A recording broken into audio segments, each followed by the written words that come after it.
We are back to talk some Browns, Eagles, joint practices, day 2. We've got the preseason game against the Eagles coming up as well. I don't know if we'll see more first-team reps in this joint practice than we will in the preseason game. But Eric, let's go to you first here. Takeaways from this action against the Eagles. Well, first of all, I'm really, really glad that they played the Eagles in their joint practices. You saw how they finished last year, Super Bowl runner-up. You saw what happened last year in the joint practices and the preseason game. They kind of got beat up, so it was a good kind of measuring stick for this team going against such a tremendous opponent. As far as how things went, despite Jack Conklin's concussion injury, I thought the offensive line got tested pretty well against Fletcher Cox, Brandon Graham, Jalen Carter. The list goes on and on. A lot of good defensive linemen for the Philadelphia Eagles. I didn't hear too many reports of them getting beat handily, at least individually, maybe collectively as a unit. So I guess that's one takeaway that's better than what I had thought, especially yesterday's practice, not so much today's. DeJuan Jones, I guess, was making his mark. I know he's a reserve. I know he's a rookie, so maybe this is something that he can build on.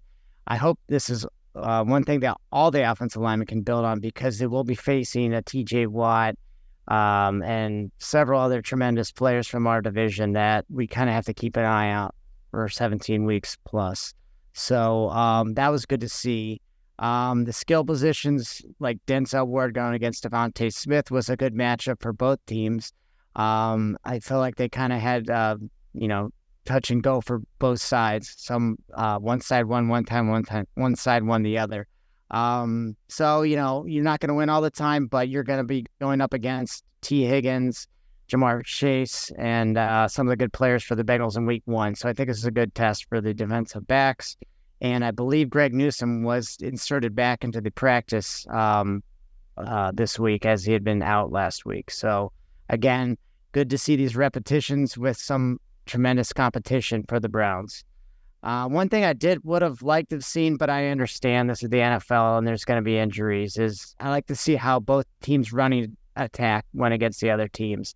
Obviously, I don't want to see Nick Chubb get hurt, or Kenneth Gainwell, DeAndre Swift, Boston Scott, one of those trios for the Eagles. Not going to see that happen. Would have liked to have seen it, but again, I understand why. And then last but not least, the only other thing I would have liked to have seen is what's going to happen with the linebackers. You had Jacob Phillips go down with a season-ending pec injury last week. So we have JOK. We have Anthony Walker. Who's going to be that third linebacker? Is it going to be Tony Fields? Is it going to be Sione Takitaki? Is somebody else going to come in there? And how is those three going to mesh together? Won't likely see it this week because there's going to be a lot of backups playing in the game. Maybe we'll get a little more clarity next week in Kansas City, but that's another question that's likely going to remain after this week in Philadelphia. Eagles have a strong pass defense. You've got a battle at the quarterback position, and we are always counting on getting Deshaun more reps as he prepares for hopefully this re-breakout season. As we're, I think the whole NFL is looking to him to play up to his contract level. But Drew, any takeaways from the Eagles joint practices? And it does sound like we won't have too many starters playing for too long in this next preseason game. Yeah, it was much more, it was a much better joint session than it was last year. I was much more excited or much more impressed with how the Browns played. They really stood up well against one of the best teams in the NFL. So much so that the Browns, for how much you can win a joint practice, the Browns absolutely hands down won the day yesterday. They sacked, from what people say, from the reporters. These are both Eagles reporters and Browns reporters that we try to follow.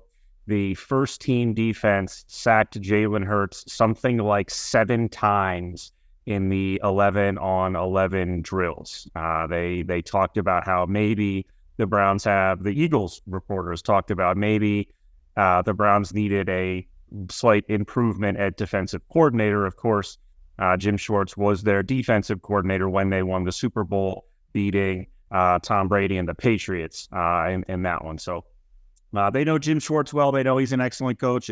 He certainly looked like that in that first practice. Amari Cooper beat very good Eagles cornerbacks routinely that day. It didn't show up in the 11-on-11s, but on the one-on-one drills, they said David Njoku was unguardable by any player on the Eagles. Just a great day, pretty much top to bottom for the Cleveland Browns. The second day, I mean, the Eagles showed you why they're one of the best teams in the league, but I will say on the 7-on-7 drills, Deshaun threw 2 really good touchdown passes. The cornerbacks played well even without Denzel Ward. When you got to the 11-on-11s the second day, that's when the Eagles sort of showed hey, like, we're still one of the best teams in the league. They intercepted Deshaun twice. The Eagles' first-team defense scored a touchdown. The Eagles' second-team defense scored a touchdown. So still some work to do. There's a bit of a caveat on the defensive side. That's without Denzel Ward. That's without Myles Garrett. So one of the sort of key takeaways I have is that the defense is still going to be very dependent on Denzel Ward and Myles Garrett. Those are still going to have to be excellent players for them. And if you don't have one of those two guys, I think they might be in a little bit of trouble. But if you get both those two healthy, I think this defense can be very good. They went up against a very good offense. And when you had those two guys, the Eagles offense could not move the ball against this new look Browns D, which is awesome. Eric already brought this up, but you're not going to see any defensive line like Philadelphia. That is the strength of their team.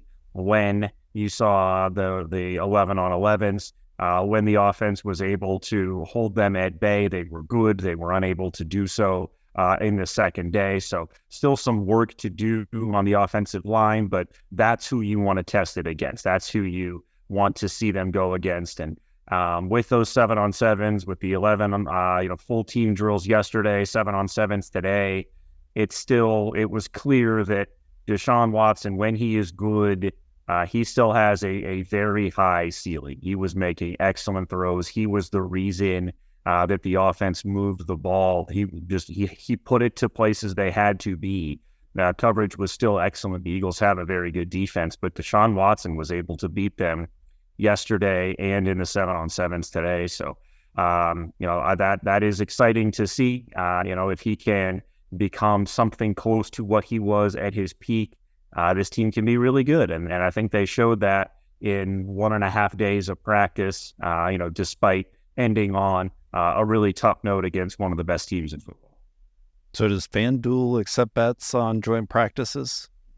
I don't think so, but maybe we should write a little campaign to see if we can make that a thing. I think we could get some judges out there and go to like a tail of the tape at the end to see who won. If you thought betting on preseason games was poor judgment, joint practices, next thing coming up to the NFL. So we got the Eagles this Thursday night. We'll see the Browns once more here, and then they've got the Chiefs to round out the preseason. So many position battles left to go, and we will be watching this Thursday.